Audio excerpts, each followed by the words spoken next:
ধর্মনগরে রাজনৈতিক ওয়ার্ম আপে রাজ্য সিপিআইএম সম্পাদক জিতেন্দ্র চৌধুরী উপভোটে দলীয় অ্যাকশন প্ল্যান বুঝিয়ে দিতে মহকুমা কমিটির নেতৃত্ব নিয়ে বৈঠকে বসেনি জিতেন্দ্র চৌধুরী। বৈঠকে দলের অন্যান্য নেতৃত্বদের সাথে উপস্থিত ছিলেন বামফ্রন্ট সমর্থিত সিপিআইএম প্রার্থী অমিতাভ দত্ত।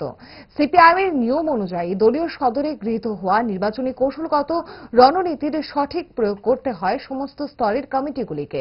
নির্দেশ লাগু করা হয়ে থাকে বুথ কমিটি পর্যন্ত। এই প্রক্রিয়া সম্পন্ন হচ্ছে কিনা তা জরিপ করতে দায়িত্বে থাকেন পর্যবেক্ষক।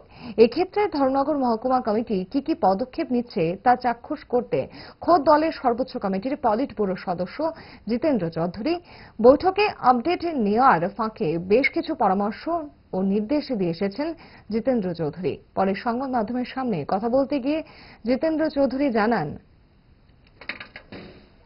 আর মাত্র কটা দিন আছে নমিনেশন জমা দেওয়ার, 25 তারিখ শেষ হবে, অর্থাৎ ওয়ার্কিং ডে হিসেবে আছে 23, 24, 25।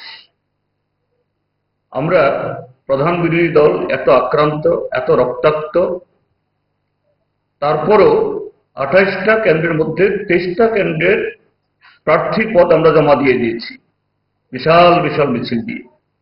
আগামীকাল আমাদের বাকি 5 জনও করবেন। তারা এখনো তাদের কোন কৌশলে তারা প্রতিদ্বন্দ্বিতা করবেন এটাই তারা দিতে পারছেন না।